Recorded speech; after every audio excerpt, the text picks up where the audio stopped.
Good evening and welcome to the February Recreation Commission meeting.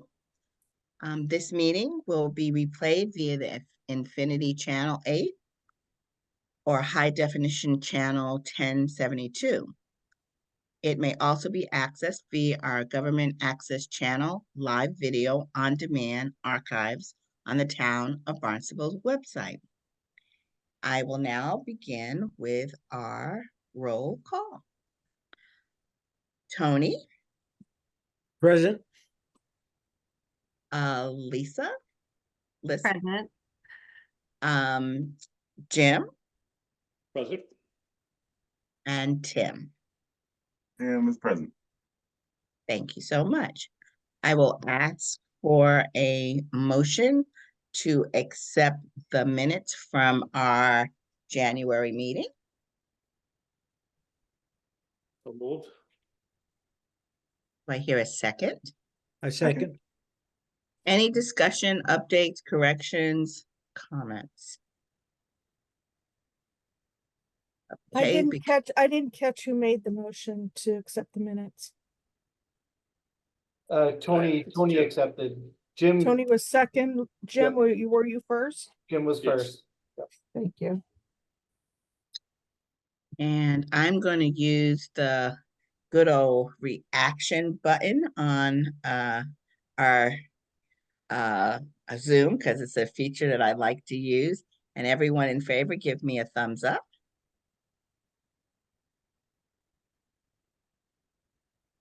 You see my little thumb? There we go. And we will move to accept the minutes. And I forgot to say Renee present. All righty, so we're going to move right into our agenda. And our first, is there any old business? Maybe I can put this in our old business. I just want to give everyone an update on the kind of road trip that we took earlier last year. John and I briefly discussed that we will plan for a final tour, I believe for our May meeting. That'll give us an opportunity to be together, and then we will put a report in place and present that first to this group, and then our CPC representative will share that with the CPC. Does that make sense for everyone? It'll be lighter. There were several new people in the town council, so it'll give us an opportunity to meet some of the new players. There are several projects that will be either in process or soon to be in process with the Osterville Recreation, the Centerville Recreation, some of the changes that are occurring at HYCC.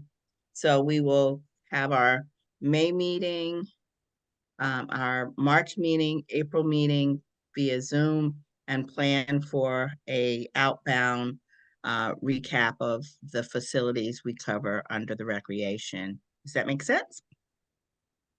All right, we'll wait for Sharon in our March meeting to kind of officially make that in our records. I think we'll take a motion to do that a second. Any other old business that we should discuss?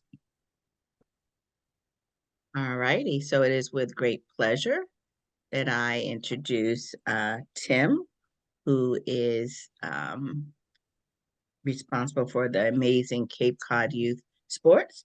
So Tim, please give us an update.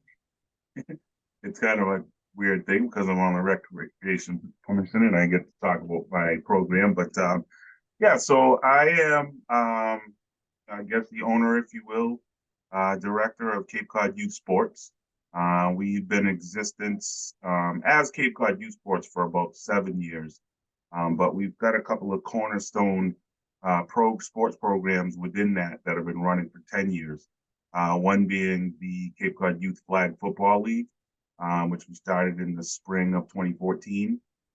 this spring, obviously being our 10th anniversary. We're planning on some big things in the middle of registrations and such right now. We have about 200 kids already registered. Last spring was our biggest spring so far. We had about 350 kids. The majority of the kids that come and play in the Flag Football League are from the town of Barnstable, which is great because we run all of our programs right here. We play our games over at Barnstable United Elementary. And, we have about a 10-week season in the spring and about a eight or 9 weeks season in the fall. Last spring, we had, like I said, the majority from Barnstable, but we had about 35 kids from Harwich alone. We had another 45 kids from the Dennis Yarmouth School District, which was pretty cool. So it's a Cape-wide thing, and we do have at least a few kids from every town, representing every town on the Cape. So it's been very successful. I don't take ownership or claim that I started flag football because, as some of you guys know, it's probably one of the biggest, the fastest growing youth sports in the country. It's a great way for kids to kind of get introduced to sports. It's a great way to get introduced to football, especially for some parents that might be a little skeptical about having their kids play tackle football at such a young age. We do run from kindergarten up through 8th grade. So, some of these kids are pretty little and they're probably too young to play with the Barnstable Silver Bullets or youth football programs like that anyway. But it's a great introduction for them. But we're really excited about our 10th season here. We've got a lot of coaches, obviously. Last year we had about 30 teams, and we have coaches from all over the Cape too. But again, the majority of guys are from Barnstable, and it's cool to see because they cross over. We've got guys that coach the Barnstable Little League. We've got guys that coach, I should say, men and women, not just guys. We have female coaches as well that coach with the Silver Bullets, that coach hockey, that coach basketball. So it's pretty cool to see a lot of these parents coming over with their kids and coaching, and a lot of just volunteers that don't have kids in the league. So it's really cool. We try to keep it as a kind of a family environment. We play on in that morning to afternoon, so people come out and have a lot of fun out there, and bringing drinks and snacks and such. Which John knows I'm always on these guys about cleaning up the fields after, because parents come out there with stuff and kids leave stuff laying around. But I think we do a pretty good job at that. But it's fun. And we're trying to encourage as many kids to play as possible. We're not trying to, with Cape Cod Youth Sports as a whole, we're not trying to corner the market on sports or anything. We're not trying to deter kids from playing tackle football or trying lacrosse or any other sports. Our goal is just to give, as many kids as possible a chance to play sports if they want to, and to be able to experience sports. A lot of us, like I always refer to John because he's like me, we played sports our whole lives, and it's awarded us a lot, I think, in life in terms of, just relationships with. I'm still friends with people I played hockey with when I was, 5 years old, that type of thing. So I think that's a very important aspect of it. In our kind of our tagline is to teach life lessons through sports. I think all of us, we have jobs where usually, in your job, you're in a team environment. Everybody's got to work together towards a common goal. So I think that using sports to teach kids those lessons is very important to me. So that's about the Flag Football League. From the Flag Football League, we have started a travel flag football program. We're in our 3rd season now. That's been hugely successful. Last summer, we had 5 teams ranging from 8U, which is 8 years old and under, up through 14 years and under. So, and a girls team that was a 10U. And we travel all over the place with these teams. We've had a couple of teams travel to Disney. We've had a couple of teams travel out to Ohio to the Football Hall of Fame last summer, which was an unbelievable experience, which was capped by our 12U or 11U team, really, what they were at the time, winning the national tournament out there, which was really cool, out at the Hall of Fame in Ohio. So we traveled to Connecticut, all over New England. We're putting the schedule together now and having tryouts in We're not sure what our big destination trip is going to be this summer, but it may be back to Ohio because it was a really fun trip for the kids. And then I think the goal is to go back out to Disney next January. But that's a little bit more competitive, if you will, than the regular flag football league. The regular league, you know, everybody plays. There's no cuts made or anything like that. We have an evaluation so that we can kind of even the teams out, you know, by skill and age, but we don't, we want to make sure that every kid gets a chance to play there. But with the War Dogs, it's a little bit different. We have tryouts. We're out there representing Cape Cod and our league. And so it's just a more competitive level than you would see on a Saturday or Sunday morning down here. But we're really excited about our season coming up because that team in particular that I was just talking about, they are 12U this year, which means they're going to be playing at their age. Last year they were playing kind of under their age level. This year they're playing at their age level. So we're expecting some big things from them, and we're hoping to add a couple of girls teams too, which is really fun because girls flag football is taking off even faster than boys flag football. So it's a lot of fun. The third thing that we've got going on with Cape Cod Youth Sports is the Cape Cod Warriors. It's an AAU basketball program. We've been doing that as well. We started all of this right about the same time. So about 10 years in, we are with that too. It's been successful. Again, as John and other guys that know basketball very well, the AAU level of basketball is certainly more competitive than, like the rec leagues or the travel programs. But to me, it's all youth sports. We try to give as many kids the opportunity to come and try out and make these teams. Our goal is not to make NBA players out of these kids or Division I scholarship athletes. Our goal is to give as many kids that opportunity to work at the game and get better. And hopefully we see them playing in high school and in college, of course, which is a big win. So we're just in the middle of that as well. We just had tryouts right at HYCC on Saturday. We have another one, on Sunday. We have another one this Sunday coming up. This year we have more kids than we've ever had at our tryouts, which is excellent. And one thing I want to just mention is that I may be the one that's running all this, but a wise man once told me you're only as good as your coaches. And I think that I have an unbelievable group of men and women who coach these kids, who dedicate and devote their time to not only their own kids, but other people's kids. I think a big aspect of it and what I really try to do is pick people who are not only coaches, but who are mentors and can really help these kids along this path of life. I can't imagine being a kid growing up in this world these days with social media. And I just think there's a lot that we really need to be in these kids' corners and having some positive coaches and role models there, like really positive ones, is exceptional. I like to mention just one person's name, and that's Jason Gordine. I know a few guys might know Jason, but I kind of call him the Pied Piper because he just has a way with these kids. He knows how to talk to them. He knows how to relate to them. I think that whenever he's a coach, I get, nothing but glowing reviews from parents about just the way he does things and the lessons that he teaches. So, and he's not the only one. There's a lot of guys that do a great job out there.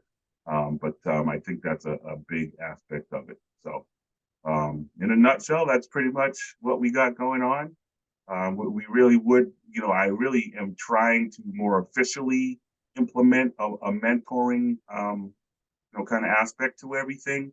Right now it's unofficial, but I think I have a few guys, Jason included, that will get on board with that so that we can really reach out to some of the kids that might need a little bit more attention. We have a lot of kids that come from, tough backgrounds at home and things like that. So giving them this opportunity to play and having somebody positive in their corner to, kind of help them through things is very important to me and to all of us. Any questions? Thank you, Tim. Do we have any questions for Tim? I have a question for you, Tim. Sure. The season, you said does it start in March, you said? Which one, the flag basketball or flag football? Flag Football League. Yeah, it starts in like mid to third week of March. We have the evaluations, and then we start playing games. After the evaluations, we have a jersey day, which is a fun day where we hand out all the jerseys. And I didn't mention too that all the teams are NFL teams, so it's really cool. Really Fun. come down to the Patriots, the Lions, the Chiefs, that type of thing. So we have a jersey day where we hand out all the jerseys to the kids, and they get to meet their coaches, kind of an orientation type of thing. And then we have opening day a couple of weeks after that. So that'll be April 14th is actually opening day. Cool. And you still have spots open for kids to sign up. Yes. Yep. Like I said, we have about a couple of hundred signed up already. We started early with registration this year with like a Christmas special. So people have been signing up since then, but they're coming in every day, and we get to the point where we don't really put a cap on it. We just kind of, keep taking the registration until it comes close to the time, and then you have to stop, obviously, at some point. But the problem that happens is, you need an even amount of teams, really, or one team wouldn't be playing a game every week. So if you only have enough extra kids signed up for one team, you kind of have to put them on a wait list. If, let's just say there's 10 kids on the team, but if you got 20 more kids, then you can add 2 more teams. Yep. But there's plenty of space right now. Cool. That's awesome.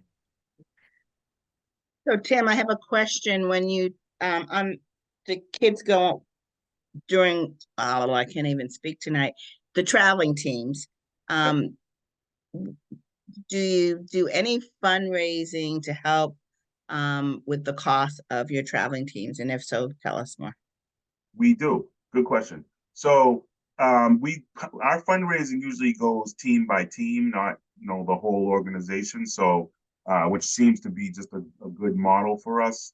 So if you have a coach that's a real go-getter, or maybe a parent that really wants to kind of spearhead the the fundraising campaign, it works great. We've used some online campaigns such as Snap Raise. I don't know if anybody's familiar with that. Basically, kids can send out emails, social media, and such to their family members who may not live in the state and can't see the games, and people just kind of donate that way. But we've done the old grassroots, go to Stop and Shop and have the kids out there, which everybody does. I'm sure people have seen the silver bullets through the helmet drive. Those are very effective, especially with the little kids, because people see a bunch of little kids out there with the basketball uniforms on and such, and they help in that way. So but we've done, one of our travel flag football teams right now, our 8U team, is doing squares for the Super Bowl, to raise a little bit of money, to offset some travel costs this summer. So but yes, we do it for anybody that we think is going to be traveling. We do it to some capacity if there are kids who may not come from lesser financial backgrounds and may need some help with tuition. Thank you. Any other questions? So Timmy, I do have one other question. So I'm always interested in how students or youth participate in the sports, and they themselves move into a leadership role, and then they kind of feed back into the program. Do you have any of that yet? Is the program old enough to start seeing people that participated young and now cycling back in as Yes. We actually have 2 coaches right now. One is a guy by the name of Kyle Ruggieri. He was a Barnstable kid who ended up transferring to DY his senior year, which I wasn't happy about, but he's a great kid, so no. But he's actually currently a student at UMass Dartmouth, and he coaches a couple of our teams, as a matter of fact. He's super dedicated. He drives here from his dorm a few nights a week to practice. And obviously we play games on the weekends, tournament games, so he's at all of them, but he's done a great job coaching these kids. He's just super passionate. And then the other one is Devano Clark, who's a Barnstable grad, great kid, graduated from college, Eastern Nazarene, I believe, last spring. played basketball there. And an astonishing story with him is he didn't play lacrosse at all in high school, went to Eastern Nazarene, decided to pick up lacrosse, and ended up getting named Offensive Player of the Year in his division. So, but he's just joined us just recently and is going to be coaching with Jason Gordine, who I mentioned earlier. So that's really cool to see that. But we've had this year we had seven of our former players playing in college, which is really cool.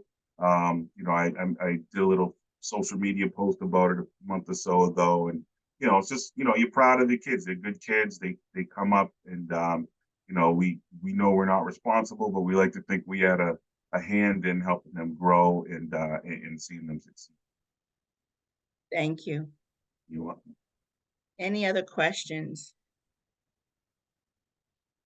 All righty, so really, really great news. So glad to see how, you know, keeping our youth here on the Cape is an opportunity for us. And you hear sometimes when students say there's not enough to keep them here on the Cape, but those connections, those organizations that go beyond just a sport, but into a community, sometimes it's just what we need to keep our young people here on the Cape.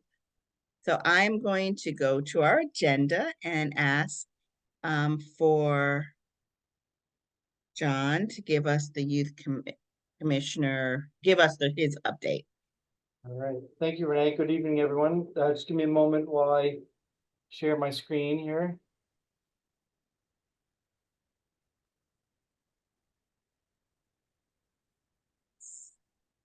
Can everyone see that? Yes. I think it should be up. So first, on January 18th, we had our kickoff meeting for the Osterville playground. It's an advisory group.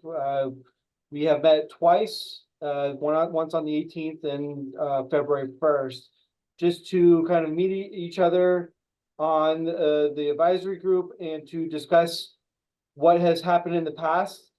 Because talking about this playground has gone back to the town manager, Tom Lynch. So they've been talking about this for a while.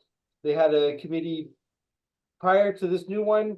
So we kind of just hashed out what they've done in the past and what we're kind of doing moving towards the future. We are meeting again on February 14th, I believe, via Zoom, to kind of further discussions to lead us down the right path to come up with the design and layout in future public meetings. So far, so good with those meetings. In the month of January, I attended a conflict of interest meeting every year or every other year. We always are asked to either review paperwork and, you know, take a test or a presentation. This year we had a presentation at Town Hall about conflict of interest, very informational, and it was good to attend that. Also attended a Mass Rec and Park Association meeting regarding aquatics. So aquatic professionals throughout the state got together online and we just discussed kind of where we're at the moment with, you know, recruiting lifeguards and what we're planning on doing this summer, salaries of what we're planning our employees. And that was good just to connect with other people throughout the state and kind of figure out what they're doing well or asking us what we're doing well and kind of help each other out, which was nice to do that.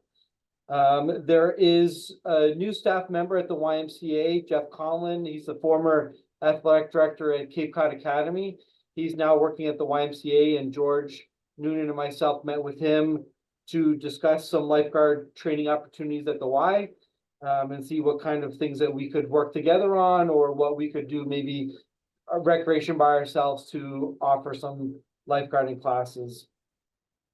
And on top of that, I'll skip forward. We are going to be hosting a lifeguarding class coming up in April. Still working out the details, but we will be doing something during April school vacation to get kids or anyone to be certified as a lifeguard. Sandra, myself, and Brenda Evans, who works for the Community Services Department, have been interviewing candidates for the part-time division assistant position that we have. We had two openings, one kind of during the week morning hours, and one person that works at night, and we were able to hire two candidates, just waiting on the official town manager approval, and hopefully those two candidates will start later on this week. Also met with asset management and planning and developing departments to discuss food trucks at beaches. So currently right now we have Perry's Last Stand, which is an ice cream truck that travels around to all the beaches, ponds, and lakes in Barnstable. They do serve, I believe, some food, but some people are looking for more. So we're starting to discuss what that would potentially look like. We don't want to interfere with what's already established and working well with the ice cream food trucks, but how can we bring in someone that maybe does, you know, tacos or burgers or hot dogs or whatever else is out there, to bring something other than the ice cream to some places and see how that works. So in the discussion phases right now with that. Every year we always meet with the Katuitt Athletic Association just to see where we're at. We have an agreement with them to use Lowell Park, just like we have an agreement with the Highness Athletic Association to use McKean Field. So we just discussed kind of where we're at as far as this coming up season. I believe I mentioned it in the past, but if you weren't aware, the Katuitt Athletic Association has spent a lot of money this off season on redoing the whole field and fencing at Lowell Park. So if you haven't had a chance, you can certainly drive out to Katuitt and check it out. It needs to be completed sometime this spring. But there'll be a whole new field, new infield, and new fencing and foul poles in the outfield. And that was all done through money raised by the Katuitt Athletic Association. Last but not least, for some administrative type stuff, I met with the owners of Straight Up Pickleball, who operate our pickleball lessons for us throughout the year. They are wonderful people to work with, and they have some new offerings that they'll be offering in 2024. So we just kind of met for about an hour to discuss what those offerings will be, dates, times, location, and those will be starting up this spring. Our spring brochure is about 95% complete, and we'll have that out before February vacation for people to look at that. And our registration is coming up on March 6th. So people will be able to register for spring programs coming up at March 6th. I know it's the early part of February and it was pretty cold and windy out today, but we are definitely planning for summer and aquatics already. So again, like I do, I think every meeting, talk about our parking permits. If you have not applied online or through the mail, please don't hesitate. If you want your parking permit for 2024, it's better to wait now while it's cold out and you don't need it on your card necessarily. If you're not, doing, waste to water type parking, you can get it now. It usually will take about 2 weeks or so, and you'll get it in the mail, or you can come pick it up and you're ready to go for the spring and summer. Last meeting, I definitely mentioned it, but again, want to mention again, anyone listening, we have lifeguard tryouts coming up April 27th, May 11th, and June 1st. If you're interested, all our applications are available online as we speak. I believe on Saturday, Sunday, and I believe tonight at 7 o'clock, we have social media posts going out about our summer jobs. We posted already about our gate attendant position. That's for 16-year-olds and up. They sit at the gate, collect money, and check stickers. I believe yesterday we posted about the beach aid position. That's anyone 14 years or older. And that's someone that walks around the beach, picks up trash, helps tidy up the bathrooms, and offer, a lending hand at the beach throughout the rest of the staff. That position is posted, and I believe our lifeguard position post on social media is tonight, I believe at 7. So if you see those online on Instagram or Facebook, if you could kindly share those, that'd be great. Or if you know people in the community of those ages, we highly recommend you talking to them about applying for those jobs. And I already mentioned that we'll be hosting a lifeguarding class during April school vacation. And then probably later in the spring, close to summer, we'll be probably offering at least 1 or 2 more classes to get students certified that want to be lifeguards this summer. The big highlight of what we have to offer is we reimburse all our staff if they work for us through mid-August. We reimburse them that fee to take the class. So if they do it through us, we'll give them the money back once they fill their commitment, or if they decide to take it at the YMCA or somewhere else, as long as they work for us again through mid-August, provide us a receipt, we'll reimburse them that fee, which is very helpful to lessen the burden on the families to pay that cost before the child even works a day for us. So we have that. Recreational program wise, I mentioned it, but we have our spring registration on March 6th. So people can mark that down in their calendars. Our brochure should be available online, hopefully by the end of the week, and then in person before hopefully school vacation if possible. We also email it out to all our participants on our RecTrack system, so they get it through an email as well. We have our summer leisure program information is in our spring brochure as well. That registration is Wednesday, April 10th. So if people want to start putting that on their calendar as well. The cost of that program this year has gone up $200. It's now $1,400, which equals $5 per hour, which is a great deal. Even though the price went up $200, it's still a phenomenal deal, and we're still cheaper than any camp out there by far. So hopefully people will register for that. We have financial aid and grant money available. So any families out there that need any assistance, we'd be glad to help them out. Sandra manages that for our division. And we'd be glad to, again, help any family out in need that qualify for that. Or if they don't qualify, we certainly put them on a payment plan, anything we can do to get their children in a program or the leisure program. Up on the screen, I believe you'll see the picture of the half day of play. So this half day of play in January, we took the kids to Nova Trampoline in Plymouth. They had a blast. They came back to the youth center, and as you see in the picture, they were playing some pool and having a great time. Another picture up there is the picture of the girls' high school basketball team. We did a youth basketball night against Falmouth. Unfortunately, Barnstable lost, I want to say by 7 points. It was a very close game. And there was a decent amount of girls from our rec programs and from the travel programs at the game to support the Barnstable High School team, which was nice. The boys did have a youth night as well.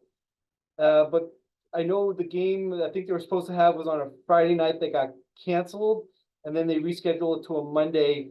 I was at the game. There was a decent amount of boys there, but with the schedule change, it might have affected the number of kids going. But it was nice that both the boys and girls teams at the high school offered this youth night to the kids in the community. It was fun to be at those. Last but not least, up on our social media, I didn't get it in time for this presentation, but if you go onto our Facebook page or Instagram, there's some photos of our Special Olympics bowling. We have a Friday night group that takes special needs adults to different places in the community, and a lot of times they'll go bowling. And then our Saturday Sunshine program participants are really the ones that will participate on our Special Olympics bowling team. And we had Tina Jacobs that finished, I think, in second place in the competition. And then that will move on to states after that first one they did. So it was nice that Mickey Davies, who runs that program, did a great job, and they had a great time at that event. Other than that, the Youth Commission members aren't here tonight, but they did have 2 meetings in the month of January. and they've already set a date of March 6th for the job fair. So the youth job fair at the Hyannis Youth Community Center is March 6th. And I believe the time is 2:30 to 4:30. I believe last year it was 2:30 to 5. But I think they noticed that a lot of people weren't really showing up between 4:30 and 5 o'clock, so they kind of reduced it back down to 4:30. Other pictures that we have up there are games of strategy that's run by Jack Kapanke, and it's a class that's definitely been a big hit. They play different games. Michelle Davies runs our babysitting class, and they just introduced the babies to the kids the other day for class. And then here's a team photo of the 4th and 5th grade boys basketball. And every week on social media, Jack's been highlighting a play of the week and a player of the week. And again, those are all up on our social media. So again, if you see those, like them, share them. We're trying to do as best as we can. And sometimes it sounds easy for me to say, oh, you know, Jack or George, while you're at this program, take a photo. But they're so busy with the kids and trying to organize everything. Sometimes it doesn't happen. But these are the ones we got for the month, and hopefully it's a good highlight of what we did for the month. But if you have any questions, certainly be glad to answer those. Any questions from our commissioners? I just want to say one thing, echo support about the Special Olympics program. I've been a longtime supporter of that program. The school I worked at in California, we always did a major track and field event, and always one of the better community supported events. So anything we can do to support Special Olympics, I think, is something we should continue to do. Yeah, thank you, Tony. Yeah, the main thing that we do with our group is the bowling. Our group doesn't get involved with like basketball or track and field.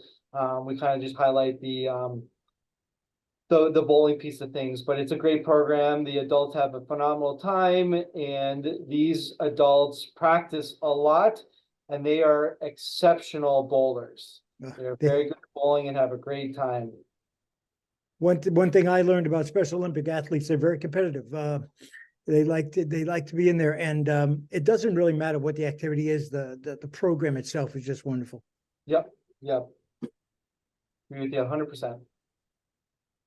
So John, I would like to have you expand a little bit, if you can, on this great job fair that the youth commissioners coordinate, and maybe kind of a shout out for any of our listening audience that may be in a position to hire someone who is age 14 and up.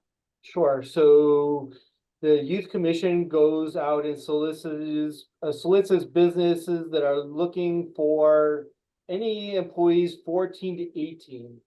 Last year we had, I think, over 25 plus businesses that attended.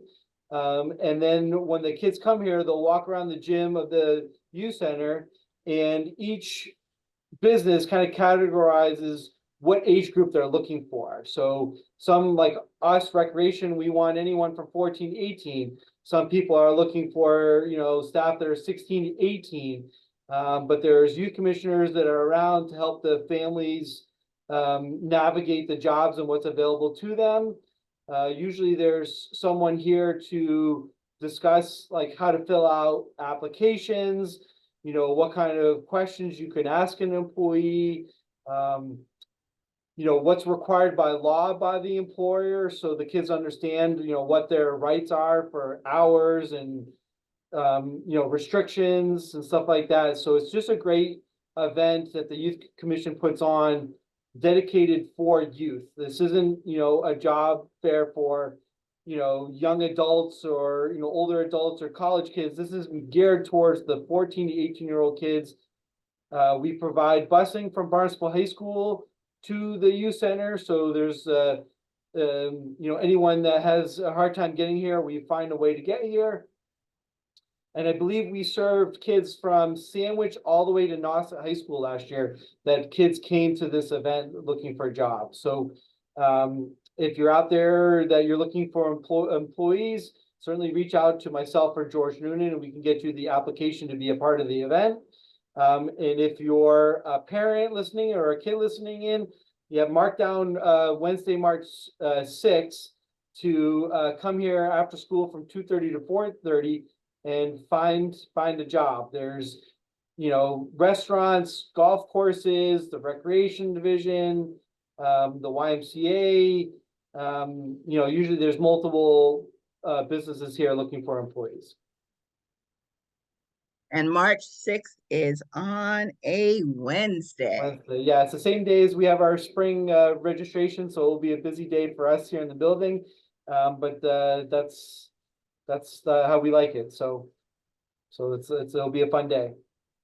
And so I would highly recommend this for our new commissioners. If you've never seen the youth commissioners in action, this is quite an event that our young people are coordinating and hosting. So that's on Wednesday, March the 6th. Any other questions? No question, but John, thanks for the report. And as always, just want to throw it out there. I know some people already know this. I was the greatest, or not one of the greatest, fourth and fifth basketball coaches, but also I did take the babysitting rec, whatever you want to call it, class, and that was my first time getting CPR certified, was through there. So can't stress, like, all these programs, John, part of my past. Love them. Right. And that's why we love the fact that you are not only part of that, but part of this Recreation Commission. I think it's so important, Brendan, for you to sit on this in a leadership role, because we want more young people to get active and to have their voice and to work on commissions and boards. So, Brendan, I love when we connect the dots. I don't know, Renee. You say young, but I coach Jack, and now Jack's running the basketball. It's getting up there. Getting up there. You're Hey, getting up there. Brendan, don't say it too loud. Like you heard me earlier, I'm always looking for a few good men or women. So, you know, Okay. when I do some Yes. coaching, I got some space for you. All All right. right. I won't, I'm losing a little bit of, so I'm gonna go, and if you can allow me to share one picture, John. So let's see if I can do this without dress rehearsing. So I can share, and it says share. I think you're gonna allow me to share, and I'm going to share. So can everyone see this picture? Yep. Yes? All right, that's the wrong picture. Let me go back to the first picture. Hold on. All right, so this is my amazing report of my new responsibility on the board of Sandy Neck. How many of our commissioners have experienced any aspect of Sandy Neck? Anyone? Well, I found a treasure, and I hope to build on the amazing journey that I'm having, learning about this very close, amazing facility that, you know, living here, that I have never fully realized. The one thing that I'm very intrigued about is how many endangered species there are on Sandy Neck and how much science there is on Sandy Neck. So you'll speak over the next coming months, I'll share more of what they actually do there as I learn. So today I spent about 2 hours. I have never been on a 4-wheel drive out on the sand, almost through water. It was just so exciting. And it's a huge oasis, about 5 miles to walk along the shore.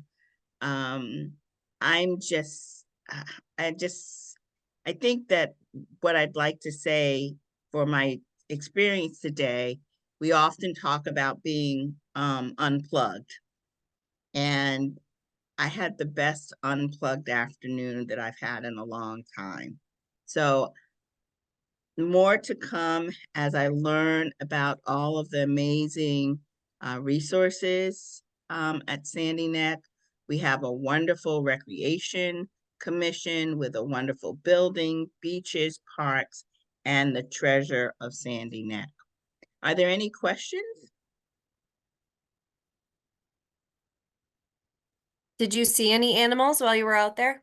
I did. And, I am going to learn more about the species because my tour was Hannah, and she was pointing out the different birds, and they're just beautiful. And there's a period of time when the whales are migrating to their location lower Cape down by the Providence area. And she says there's times when they are like, it appeared that they're like in hand reaching distance. So I will learn about the different animals. There's a whole team of individuals that go and monitor and protect the endangered species. After a storm, they go out for the turtles and make sure that they're not harmed, but if they do need care, there's a whole system of connecting them to the right resources for care. There's so much amazing university research here on the Cape. So if you know anything about me, I'm just excited about connecting young people to their home, their community, their environment, to their world. And I think in combination with all the great things that we do with the Recreation Commission, this is an added addition. So I would encourage all of you, as I learn more, I will share more. I'm actually going to start walking there. It's not that far. Tony, you have a question? You're mute. Done the walking trails there, and they're beautiful, except the one time that we missed the sign, and I ended up doing the 7 or 10 mile one that I thought I was going to never get back from. But it's vast, the amount of area out there, and it's just so beautiful. So yeah, I think we should take advantage of it. So when we have our final road trip, I'll make sure that we arrange for everyone to get into a four-wheel drive, because they say my Subaru can make it, but I'm not sure yet. I have never done that before. So any other questions? All righty. So I do want to ask, I think, Jim, do you have any updates on what's going on with the Osterville project? I think John covered it. I wasn't at that meeting. I forgot that it was in person, so I was traveling.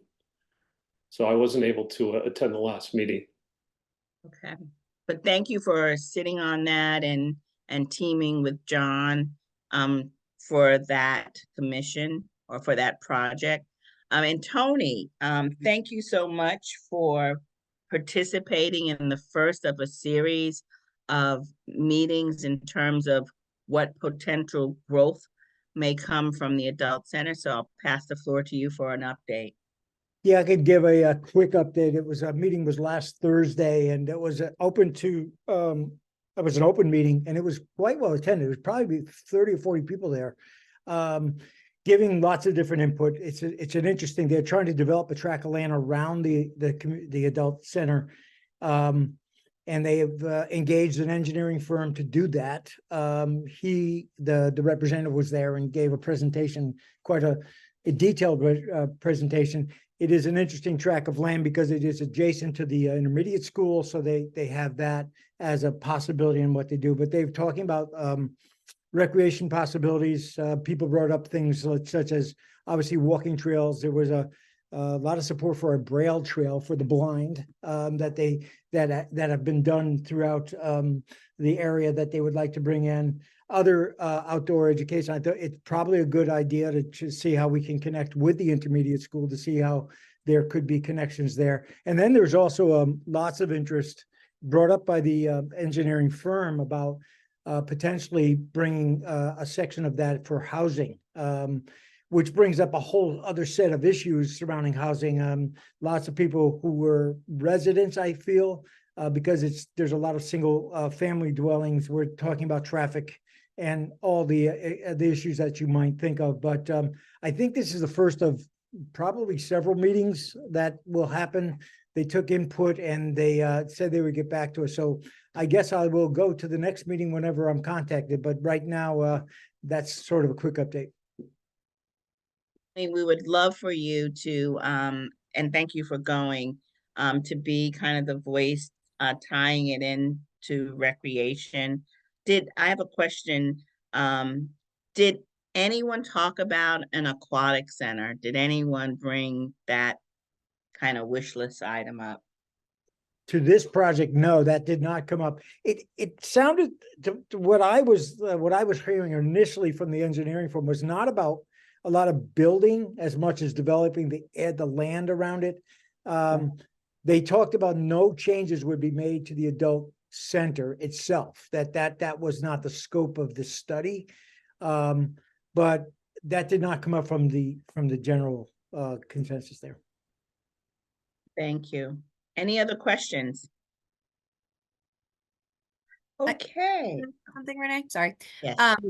Because we didn't have like a HYCC update, I just wanted to thank John. I am a teacher at the Barnstable Community Innovation School, and we have a 6-week enrichment cluster program that we run every year.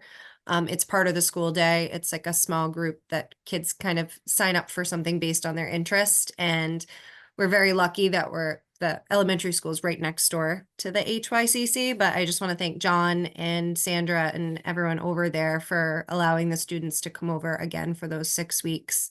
For enrichment clusters, they get to use the skating rink. They get to use both sides of the gym, the running track, and the Shepley room. So I just wanted to bring that up and just say thank you, because I know, especially with being down some staff, I just appreciate it. The students appreciate it, and everybody at the school does. And no worries, we like having the kids come over.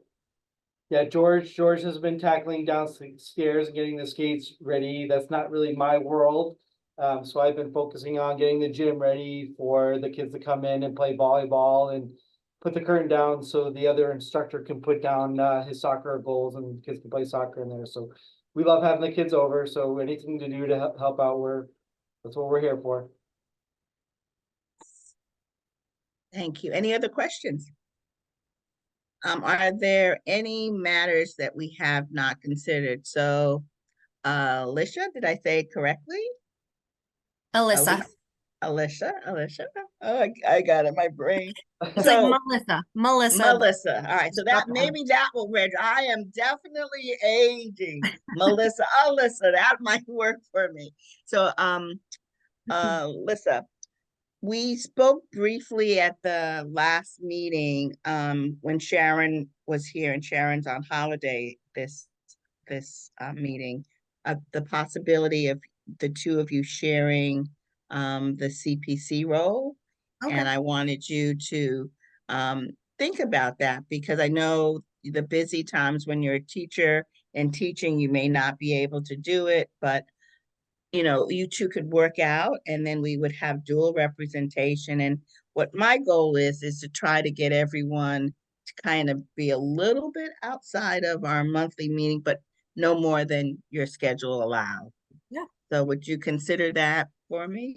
Yes, I definitely will. All right, thank you. And then I think, are there no public, but I have to always ask, is there any public comment? Hearing none, we will just talk about our plans for our next meeting. So there's an organization that John didn't even know about that we discovered together, the Youth Athletic Foundation Group. And what they do is they try to fill in the gaps for youth that are trying to participate in recreational things, but may not have the means to do that. They're going to be our guest next month. And then the Hyannis Rotary Home Garden and Lifestyle Show will, hosted by the Hyannis Rotary, will be presented. And I'm going to work with Sharon next meeting to see if she will be the chair, because I have to remove myself from that kind of participation because I'm also a Hyannis Rotary member. So I don't want to get myself into conflict of interest. So I will kind of take the sideline. It's co-shared with Scott Peterson, and he'll take the leadership role in all things related to the home show and HYCC. But I am very delighted that the HYCC will be the new home for the home show.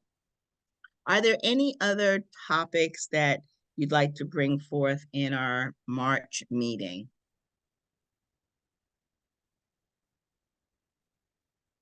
Okay, anyone? And if you find someone or think of someone, by all means, send Sandra, John, and myself that information.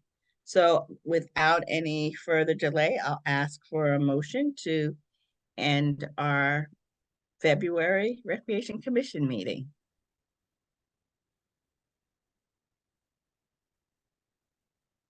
So moved. Do I hear a second? Second. All in favor? Aye. Aye. So I look Brendan forward Burks is to there. seeing everyone. Our next meeting, I believe, is it March the, help me out because I'm not looking at it. March March 4th. March the 4th, and it will be a Zoom meeting. And I look forward to seeing everyone. Thank you and good night.